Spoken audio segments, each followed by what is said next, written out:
Hello and welcome to the Story Pilgrim, the Theatre Royal Drury Lane. This episode is about a place and career that is extremely close to my heart, the theatre, and in particular, the Theatre Royal Drury Lane. Before we delve in, please make sure that you are following the podcast. Click on the black follow button. Go to our website, www.thestorypilgrim.com, sign up for our monthly newsletter, and have a look at our blog. Please and thank you. The Theatre Royal Drury Lane, currently where Samantha Barks is starring in Frozen, but it's a little more than that. For theatre lovers, this is a site for pilgrimage. It plays a significant role in the development of theatre, and some of the reasons why we say we do the things the way we do them in the theatre originates from here. So, let's jump straight in and find out more. I am walking along Fleet Street in London. Fleet Street, famous for, in years gone by, having all of the newspapers on there. But towards the west end of Fleet Street, you have the Royal Courts of Justice. Then I'm going up and around to a place that I have been associated with for nearly coming up to 3 years now, the Theatre Royal Drury Lane, the oldest established continuously operating theatre in the world. There has been a theatre on that site since 1663. They think that there was entertainment venues on there prior to that, but we don't have any official documentation.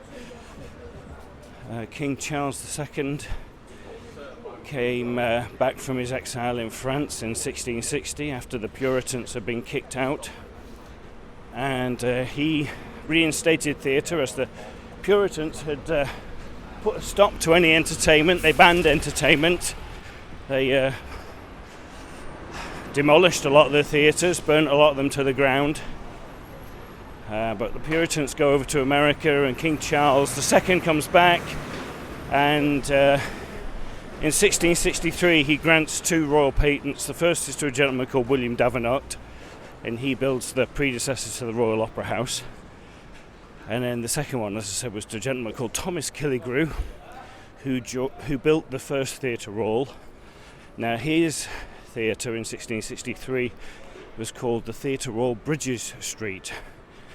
The entrance to Drury Lane now is on Catherine Street, and Catherine Street used to be Bridges Street. So his theatre was called the Theatre Royal Bridges Street. That was up there for a few years, lasted about, it survives the Great Fire of London of 1666.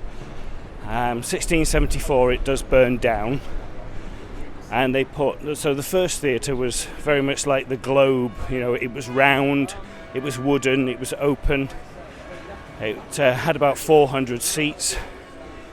But the second theatre was a stone building.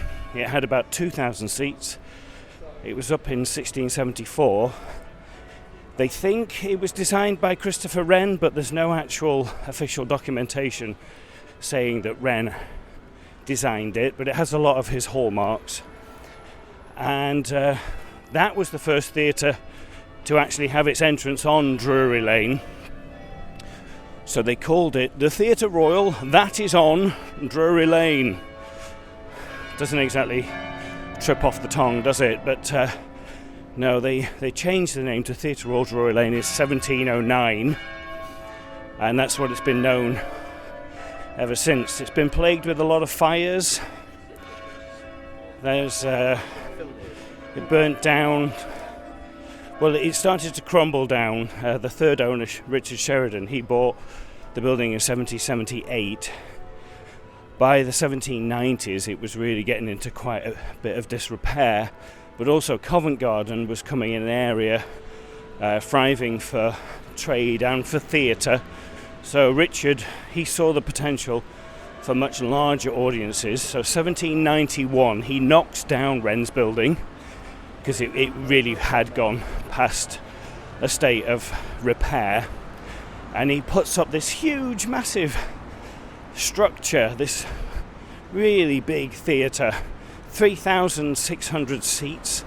I mean, that theatre was built to last for centuries. So, of course, after 15 years, it burnt down. And then in 1812, Benjamin Wyatt built the building that we have today. Andrew Lloyd Webber, Lord Andrew Lloyd Webber, owns the theatre now, and when he did buy it, he vowed that one day he wanted to restore it back to its original Georgian glory, because we still had all the blueprints and stuff. So 2019 he began a huge restoration, and £60 million is the official figure. It's more like £80 million of private funding and a little bit of Andrew's own money. They have the Theatre Royal Drury Lane restored to its original Georgian glory, and it's absolutely stunning.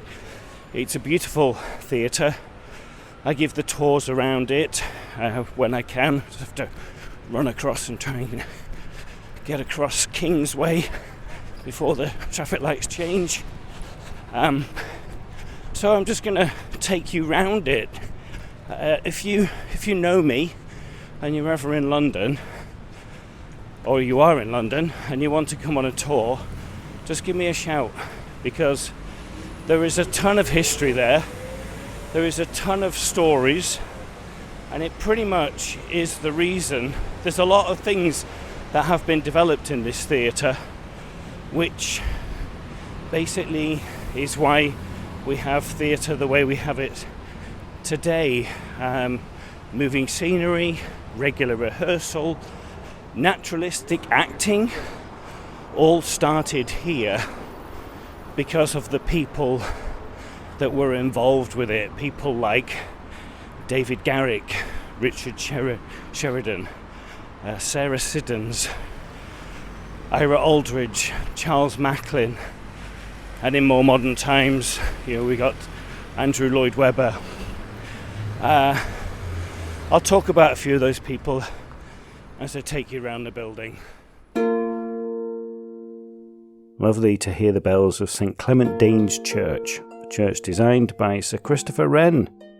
That was playing away in the background as I walked past. Oranges and lemons played the bells of St Clement's. There is so much to tell you about. Where do I start? Well, it is the Theatre Royal Drury Lane. How about we start with the Royal Connection?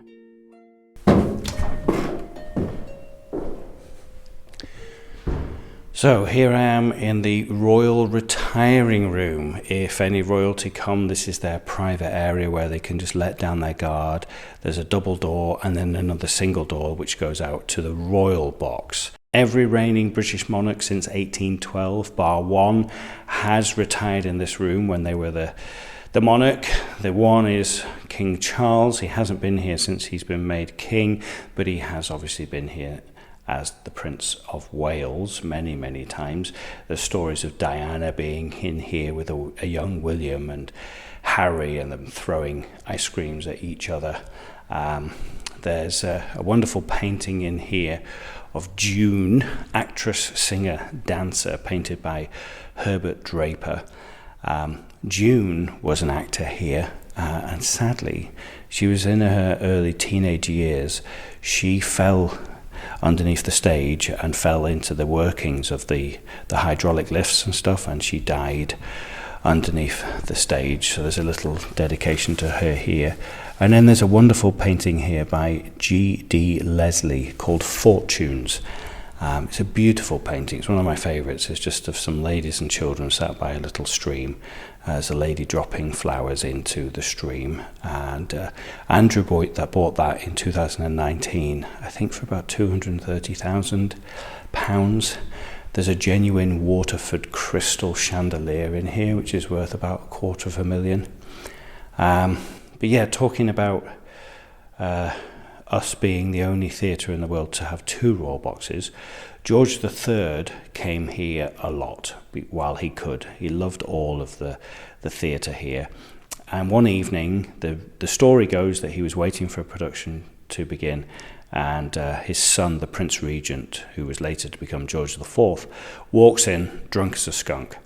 They get into a little kerfuffle, they get into a little fight. We have to physically pull them apart. We had to put his son on one side and George on the other. And so they were basically, George was banished to the other side of the theatre. So that's how we ended up having 2 royal boxes here at Drury Lane, and remain so. In the King's Gallery, there's some wonderful paintings in here. They're all copies, but there's one of Charles II, Nell Gwyn, Thomas Killigrew, Richard Sheridan, David Garrick, George II. And there's a lovely picture here of Drury Lane when it burnt down in 1812. It pretty much lit up the entire skyline because it was one of the tallest buildings at that point. There's a real famous quote from Richard Sheridan. He was the owner of it at that time. He rushed over here. He was in Parliament debating. He got over here, and by the time he got here, the flames had hit the roof. There was nothing that he could do. So the story goes is that he just walked across the road to a pub. He got himself a drink, he sat in the window, and he just watched his theatre burn to the ground. Apparently somebody asked him, well, what are you doing? And he said, may a man not take a glass of wine by his own fireside? Poor Richard, in that moment, he still had a little bit of humour. He was plunged into a lot of debt by that, but he does end up marrying well, and he gets himself out of debt, so all was well in the end. I'm on the upper level of our rotunda now, and you can hear it's quite echoey. Echo! And that's because the roof is designed on the Parthenon from Rome. It looks absolutely stunning. And then you look down to the lower rotunda, and there's some statues in there. There's 2 of Shakespeare. One of them was outside the building for quite a long time. The other one, which stands in the middle, is quite famous. It's a copy of a famous Shakespeare statue. The actual proper one, is in the British Museum. But the interesting thing about that is it is Shakespeare's head, obviously, because it's Shakespeare, but the body was modelled on David Garrick. So David Garrick's statue is also in there. There's Edmund Kean in there, and then Michael Balfe. Michael Balfe was a musical director here, and he only wrote opera. And he felt that was really classist. Only the rich people came to write opera, so he wanted to write something for the everyday man in the street. So in 1843, he writes The Bohemian Girl. Amazing music, but terrible lyrics apparently. But that went on to be like the blueprint for the modern musical. It toured around. It was a huge success. So we have Michael to thank for every musical written since, apart from Grease 2. I'm not putting that in the list. The origins of the modern-day musical, The Bohemian Girl of 1843. Fancy a spot of afternoon tea? Don't mind if I do. Let's head off to the Grand Saloon.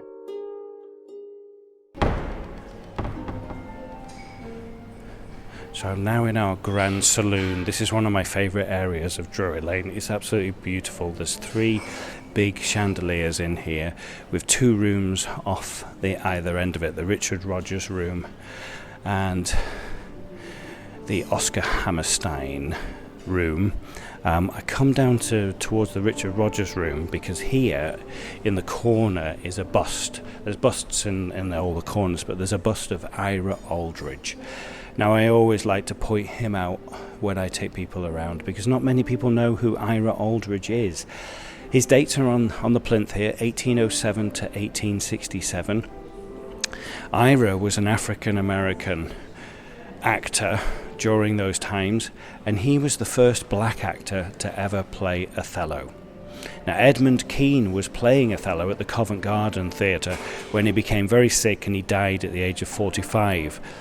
Ira was in town at the time, and they took a punt on him and they put him on as Othello to much acclaim. If you read some of the reviews of Ira, they're actually quite racist in a way. They talk about how his big fat lips allow him to have a big booming voice. It's quite sad. He only played once here at Drury Lane, and it was as King Lear in Lear. And when he did, they asked him to chalk up. He had to white up to play King Lear, which is just ridiculous.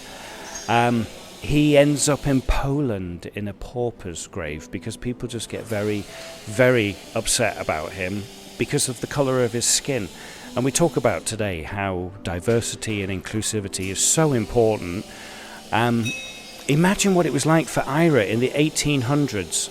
He was like one of the trailblazers of just trying to be included. He must have an amazing story. There is a play about him. Adrian Lester plays him in this play. It's called Red Velvet. It was on at the Tricycle Theatre to much acclaim.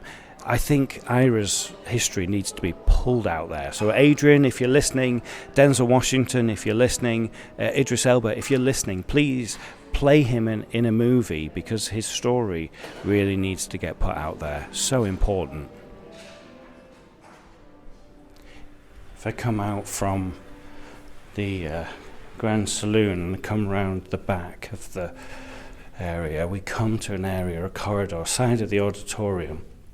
And there's this wonderful painting by Ronnie Wood of the Rolling Stones, and it's just got loads of people on it. It's just like, it's at the Ivy, so I think it's called the Ivy. Does it have a name here?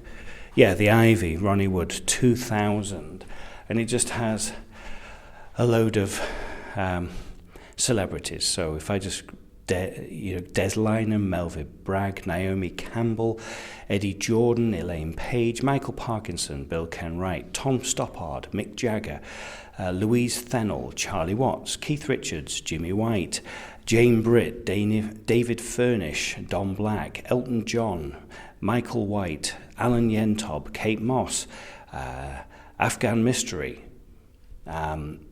Sally Green, Morella Fostrop, Don Black, Ronnie's in there, Anita Land, Betty Jackson. It's a wonderful thing. We don't take people on tour here, and there's not many people that are going to see this. So if you ever do come with me, ask me about the painting by Ronnie Wood. It's really, really cool. Right, I am now up at the top of the back of the Grand Circle. The reason why I've come up here is I can tell you about our most famous ghost here at Drury Lane. He is a stylish 18th century gentleman who wears a grey tricorn hat, a grey suit and grey boots, and is known as the Man in Grey. Yeah, so he typically walks across the top of the Grand Circle, as I am doing now. He will walk down the aisle. He walks out into midair, he turns left and he walks through the wall.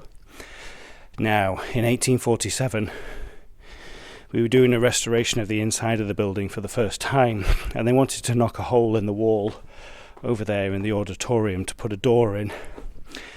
They did, and when they did so, they found bricked up in the wall a man. He was dead, obviously, because he's been in a wall for how many years. The dagger that killed him was still in his ribs. They took the body and they buried it in a burial ground just north of Russell Street on Drury Lane. That is now a private gardens. They believe that that is the Man in Grey.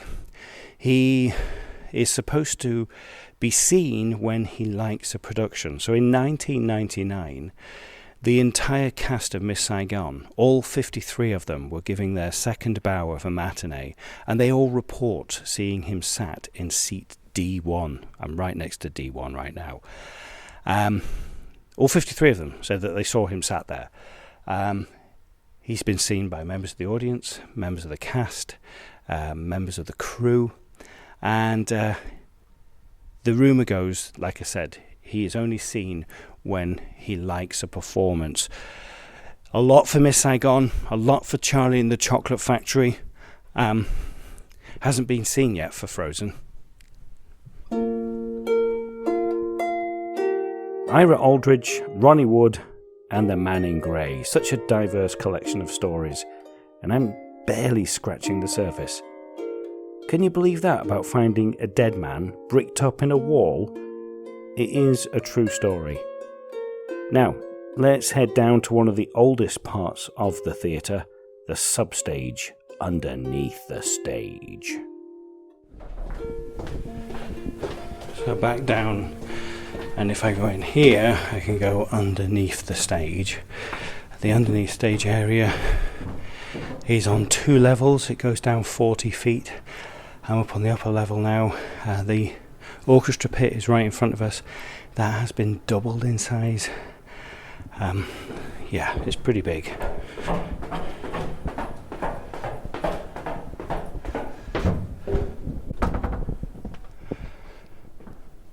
So I'm now on stage right wings, and the wings here are very thin. It's the deepest stage in London. It goes back 80 feet, it's about 40 feet across. But the wings are very, very thin. They're only about 10 feet on either side. And in Frozen, you have this massive long bridge that comes across. And people are like, how does that come across? It basically concertinas. I'm stood next to the bridge now. It's upstage behind the backdrop. And it just basically concertinas and rolls its way out. And it's on a track. You can see the track, and there's ropes in the stage. So it's really, really clever. They're set up for a concert tonight. So the stages they've put are completely black flooring over it. But it is one of the most spectacular stages now. I'm going to go into the auditorium and tell you about what we can do with the stage. So I am in our auditorium. I'm sat in B26 in the Royal Circle, one of the best seats in the house because you're up 1 level and you get a direct view onto the stage. 1,993 seats, that's about 200 seats less than the old auditorium. The old auditorium had quite a lot of sightline issues, and during the restoration they thought about something that people don't really usually think about when you are building a theatre, and that's leg room. They took out four rows in the stalls to create more leg room down there. And what they've done up in the circles, you've got the Royal Circle, the Dress Circle and the balcony. They've moved them closer to the stage. So that not only makes you feel more connected with the stage, but it also gives you more room in the circles. So you get great leg room in here now. In the auditorium, what they've done is on the Prince's side, they've embroidered every seat with the feathers of the Prince of Wales. And on the King's side, you have the monarch's crest. So if you do come and see a show here, just check your seat and see if you're a guest of the Prince or a guest of the King. Now, the most impressive thing that they can do here at Theatre Royal Drury Lane now is that they can take down the front of the Royal Circle. So the Royal Circle front will just come off. They can raise the level of the stage to the Royal Circle level, basically taking out the stalls, and then they will create a whole new floor. And that way, what they'll be able to do is they can be able to do then theatre in the round, theatre in the thrust. It's going to be amazing. Andrew Lloyd Webber has said that he wants to bring Shakespeare back to this theatre, and I believe that's probably what they'll do when they do it. We've no idea when that's going to happen, because Frozen is on here until September 24, and at the moment we don't know what's happening after that. It's a beautiful theatre. It is a stunning theatre, and I like to think the reason why we have Frozen in it after the restoration is, well, you think about who the primary audience is for Frozen. It's children. They come and they have this amazing, grand first experience of live theatre. Hopefully, they are going to be hooked for life, and we have theatre lovers growing up with this amazing experience.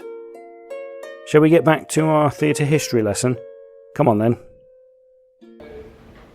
I am now sat in our royal box.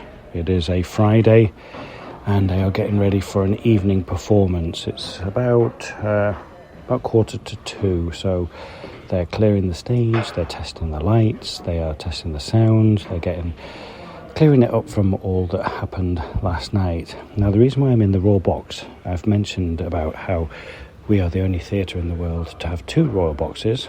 Well, boxes actually originate from Drury Lane. David Garrick was our actor manager here from 1747 to 1776. And he was quite an innovator. He gave us things like moving scenery, regular rehearsals, footlights. He put footlights in to create more of a 3D effect upon stage. He also would use coloured lights. He would wrap coloured silks around a candle. And ironically, when we hear about that, he also was a stickler for rigorous safety standards. He also asked his actors to act naturalistically. Prior to that, they would always use like big, bold, over-the-top gestures. There was a lot of shouting involved. If you were the first actor to originate a role, every actor that played that role after you was expected to do exactly the same as you. Same gestures, same inflections, everything. So he changed all of that, and he introduced naturalistic acting. But when he did, he had a problem. It was possible for you as a member of the audience to buy a seat and actually sit on the stage. It was typically bought by rich young men who wanted to show off their latest fashions.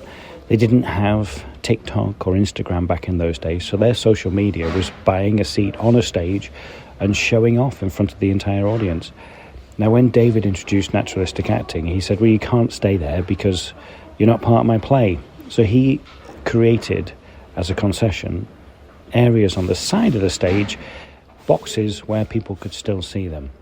I believe that there is one theatre in this country that still has its boxes on the stage. It's called the Georgian Theatre in Richmond, Yorkshire. It's a tiny, delightful, beautiful little theatre. If you ever have a chance of going there, go. I've had the pleasure of performing there, and it is stunning. Richmond, Yorkshire, the Georgian Theatre. But over the years, the boxes have moved, and they've moved off stage, and they are now where they are. So boxes are basically about where you are sat. It's about being seen, not actually seeing the play. And another thing that happened before that, David Garrick started to use things on stage, and these gentlemen that were sat on stage, they would take these things. Before he kicked them off, they would start stealing things, little mementos to show off and say, hey, look, I got this from a Garrick production. So it proved expensive for Garrick to have to keep on like making these things and put them back. So he started to stamp in ink everything that was on the stage, property of the theatre. That then gets shortened to theatre properties, and it then gets shortened to props. And that's where we get the word props from basically rich men stealing. But the fact that started here in this theatre, and now not just in theatre, but in film and television throughout the entire world, we use the term props, and it originated here at Theatre Royal Drury Lane. That's pretty cool, and I'm really, that's why I love showing people around this place, because there is so much to it that is important to my life as an actor, and in particular as a theatre actor. It's so significant.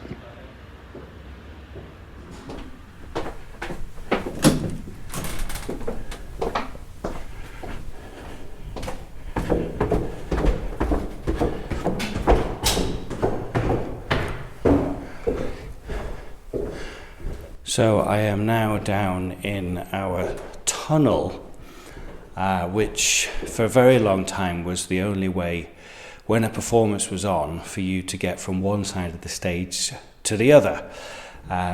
It's still a substantial tunnel, but the original tunnel was about 6 feet deeper, and then there are other tunnels going off. On the one side you've got five tunnels going off one. Yeah, 5 tunnels both way, going towards underneath the stage. They're all bricked up. Well, they're all bricked up, but going towards the stage, they're flush. But on this side, going towards the auditorium, they are inset a little bit. And there's rumours here, one of the tunnels went across the road to the pub, and Charles II would use that to come in secretly and see Nell Gwyn. That's a rumour. But a couple of these tunnels do go down towards the Thames. And now when a sailor's ship was in dock, they would find work elsewhere because they weren't paid a wage, and it'd be a couple of weeks, 2-3 weeks they'd be in dock for. So they come and work backstage. It's why now, over 360 years later, we still call everybody who works backstage the crew. It's why we have such nautical terms as stage hands. They were deck hands. The lighting rigging, the rigging on the ship. They were pretty much doing the same sort of things they were doing on stage as they were on the ships. It's also why it's regarded bad luck for you to whistle on a stage. It comes from the sailors. When the sailors were out at work at sea, they would use a code of whistles to raise and lower the sails, because a whistle could be heard much better over the wind and the sea. So they would use those same codes when they were in the wings and in the fly tower, raising and lower the scenery.